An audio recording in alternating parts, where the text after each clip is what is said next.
Hello, and welcome back to another pen talk. Thanks for tuning in. Thanks for following ChrisRap52 on his YouTube channel as he explores his wide world of pens. Oh, talking in the third person. So you see in front of you a nice white box. This label, inventory label, has been stuck on there, which to me it should have been on the back of the box or the side of the box, not covering that nice silver logo there in the middle.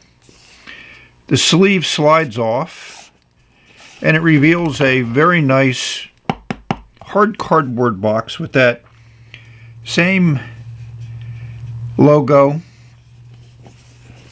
Again, very nicely well-made box. Cover just slips off and we see the pen. It looks nice. It looks impressive. It has that tag, which generally is indicative of a higher-end pen. It is very securely attached to this base. Nice little white ribbon there. So for those that are into packaging, it's quite a nice package, but to me, it's an even nicer pen. So this was listed as the Lorelei Duofold, model 692. Came in 3 colors. Here's the auction where I bought it. Here's what those other colors look like. But I'm just impressed with this tortoise resin. We bring in some additional lighting just to hopefully make it pop. We got some diffuse sunlight coming in. A little bit later we'll get some direct sunlight and we'll obviously look at it that way. The cap comes off in 1 1/4 turns, which is great. And you see a nice two-tone number 6 size nib, but no labeling on it. It's just generic. And we're not going to discuss iridium point Germany. It fits well in the hand like all the Duofold type designs do.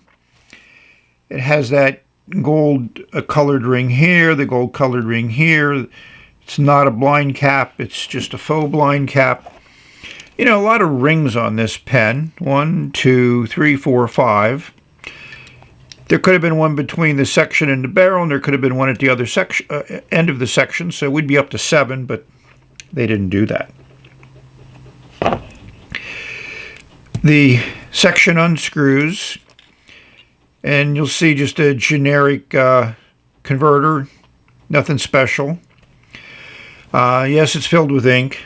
A little later in the video, you'll see it not filled with ink, so you'll get a chance to see that converter as received. And it looks like we got a little bit of an ink problem there because it's stuck at the top of the converter. Not a good sign, but then when we look at this ink, we may get an idea about why that happened. So we're going to explore this pen, do some comparisons, but I just really think that resin is great. And for this style, it's a little bit on the high side as far as pricing goes, and it's limited availability. There's only 2 listings now on eBay, and it may disappear after that. Who knows what this was, a limited run or whatever, but I think the price is because of that resin, which I'm assuming is like a cellulose acetate, but it looks good. Here we have the 692 disassembled as much as I'm going to do it. The nib unit unscrews, which is nice. And it also has an O-ring down at the bottom of this nib assembly, which I think is good because then it seals up tightly, ink tight, when it screws into the section and stops ink from getting in between the section and this assembly, which could eventually leak out. A very nice two-tone nib. The engraving is pretty generic, and nothing there to indicate it's a Lorelei. Your standard injection molded feed. I wasn't able to easily pull out the nib and feed, so I just left it alone. We'll see how it writes for those that like to test the nib as it's received. It's a generic, I would call, low-end screw converter. You know, this all pulls apart if you need to do it. It looks like a pretty much standard international, which fits here at the back of this nib assembly. Relatively tight. Hopefully over time that doesn't loosen up, but I don't think it's something you're going to be taking apart a lot, so that shouldn't affect the long-term use of this pen. We're going to go to dark mode and use the LED to explore this very nice tortoise resin. So here we are with some diffused sunlight coming in. It certainly changes a little bit the look of that resin. Very nice, classic stylized ball clip. Very functional. You know, you got a good clearance there. It would work over a jeans pocket. So this is, I would call, like a vintage resin, the way that those black chunks are in there, and the orange and some pearlescence. If we look inside the cap, we'll see that down at that end, it's just kind of glued together. So that finial holding in the clip is glued in place. To me, if you ever have to replace the clip or do anything with it, it's going to be a challenge. But then it seals up well. So you got a plus and minus on that, the yin and yang of design.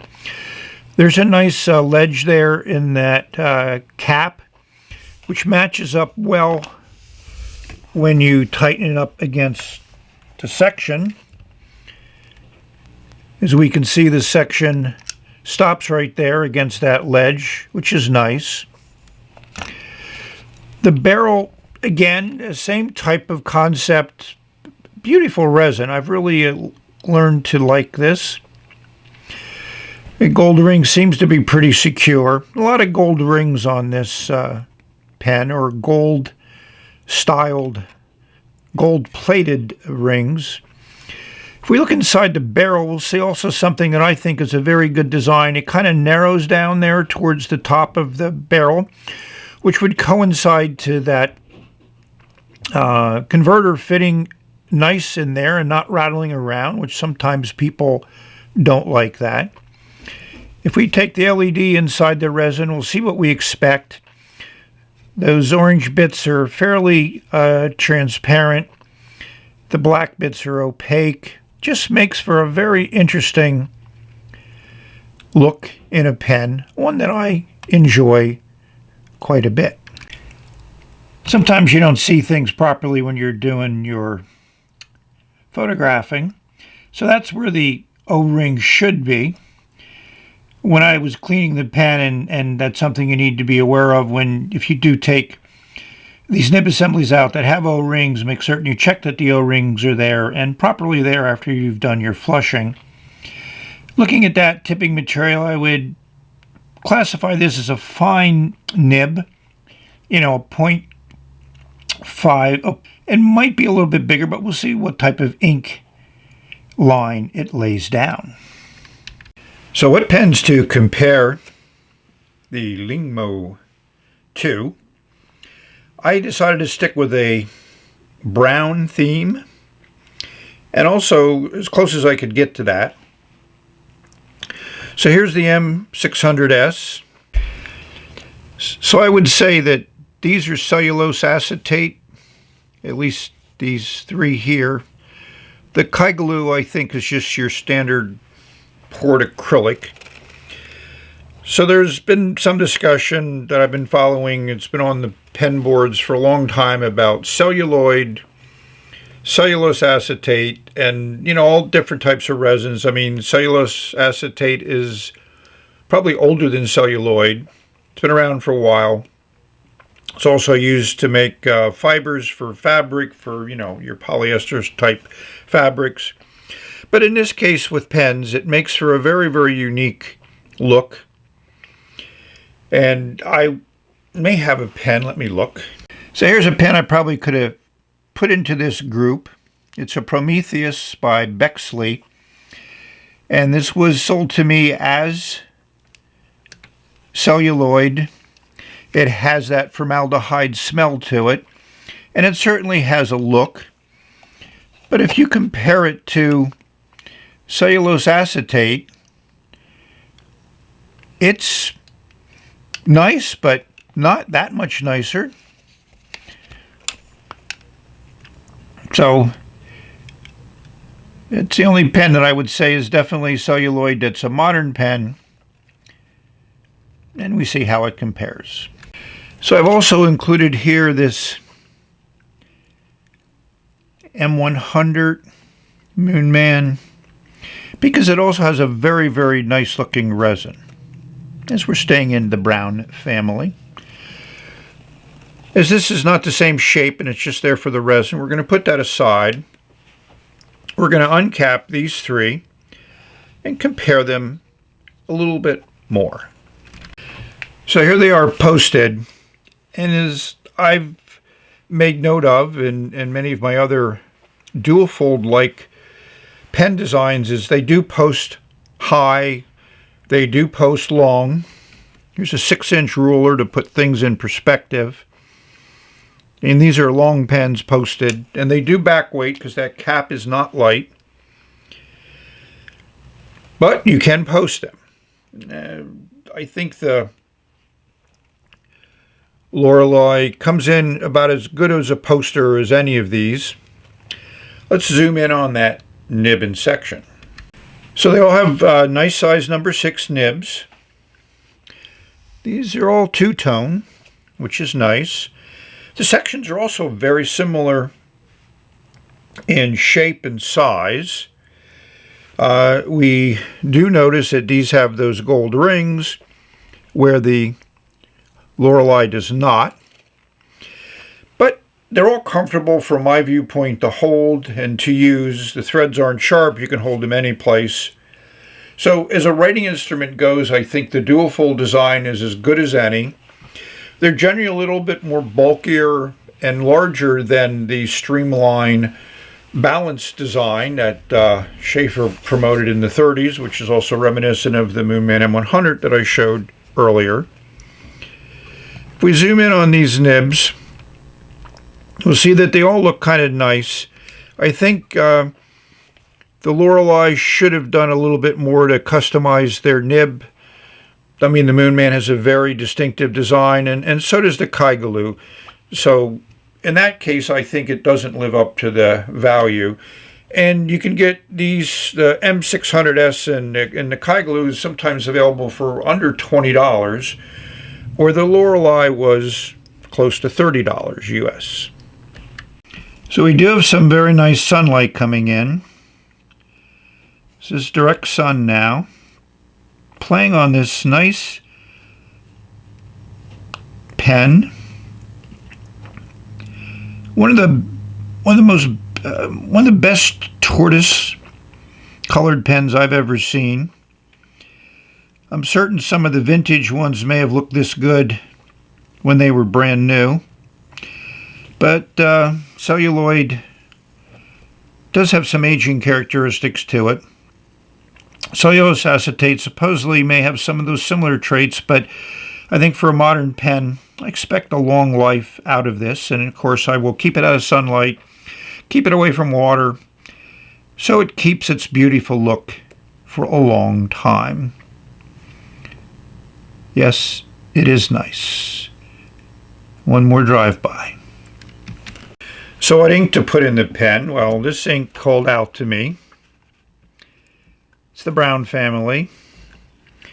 It's part of the Platinum Pigment Ink series. It's definitely an interesting color. But what's more interesting is the chromatography. This is the normal chromatography where you put a line down and put it in water and very little movement. After I let it dry for 24 hours, you see no movement whatsoever. So One of the qualities of many pigmented inks is that they are very permanent, not water soluble, and this is one of the more amazing ones I've ever used, where that permanence is almost immediately as soon as it touches paper. So that's nice. I think we might want to just take a quick look at the bottle, because the bottle is nicely done. You know, interesting design, and you can see how kind of like milky that ink looks. Cap comes off. You know, you can definitely see that there's a lot of some type of solids, pigments in solution, along with some dyes for color, and they do work well as a pigmented ink. So I think the question that you might be asking, because I ask it a lot, why do I have this pen? Yeah, because I wanted it. I enjoy looking at all the Duofold-like designs, seeing what each individual pen maker changes, adds to. The classic design I don't think can be improved on, so it's the details, the colors that are used, some of the finishes that are used, you know, how the whole pen works. And I think this stacks up well amongst all of them. I certainly have no regrets about purchasing this pen and adding it to my collection. It is certainly a good addition. It holds its own. That resin is just amazing. I can't stop looking at it. The plating and the finish on all the parts is excellent. So I think that's part of the reason for the additional cost, but it's not to say that Kaigaloo or the Moonman finishes are not as good. Maybe if they're an 8 out of 10, this is a 9.5 out of 10. So they're still all done well, and none of them, I think, have any detractions from their build quality. So this pen is easy to use. Cap comes off quickly. It fits extremely well, feels great in the hand. It's a little bit on the light side, but that's fine. For long writings, that works good. That section just feels great in my hand. We'll give you those dimensions, and you can hold it here with the threads. It's a smooth transition up to the barrel, so it gives you a lot of places to put your fingers while you're writing, and that certainly makes for a nice writing experience for me. We'll give you the overall weights of the pen. And I'd have to almost give it a no on posting. I mean, it does feel like it fits there okay.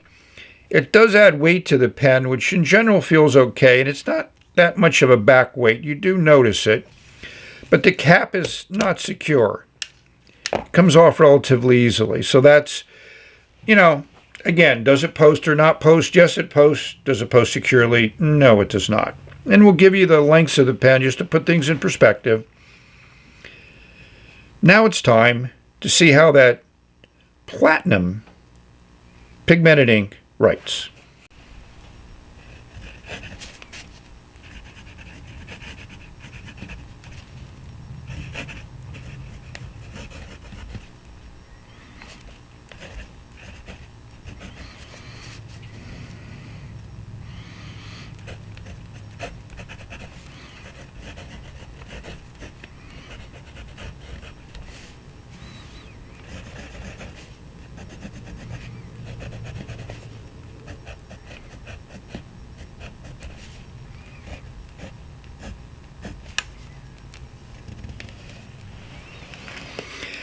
I'm happy with the way that it writes. When I first put ink in here, I didn't think this pigmented ink would work well. But after a day of using it and writing with it, it now writes good. I like it. And it is sold as a 0.6 millimeter nib, so that puts it more in the medium category. I would put it fine medium based on Western versions of nibs. So let's rate this pen. I'm going to give it a 9.5. And it does get one check for this generic nib. It gets 2 checks for the look, the build, design. This is just a very pleasant pen to look at and hold in your hand. And that makes it good, and that's why it gets a 9.5, because there's really nothing to detract it except for maybe those that need to have a pen post deep and secure. Not a pen for you, but then most dual-fold designs are not. So we've reached the end of this video. Thank you very much for watching. As my subscriptions continue to rise, now well over 10,000, I have close to 3 million views, which is something, it's a number I just can't comprehend. It doesn't really have any place in my view of a numeric number and what that means in regards to videos on YouTube, but I certainly am happy. I appreciate all my viewers. I love comments. Yeah, like the video if you want, subscribe if you want. I think that my reward is in doing the videos, and the fact that a few people enjoy watching them, that's my reward, and I appreciate it. So I wish all of you are safe, healthy, and happy, enjoying putting ink on paper. This is going to be a pen that I'm going to enjoy. So we've reached the end, and we're going to say bye. Until the next video. This just writes well.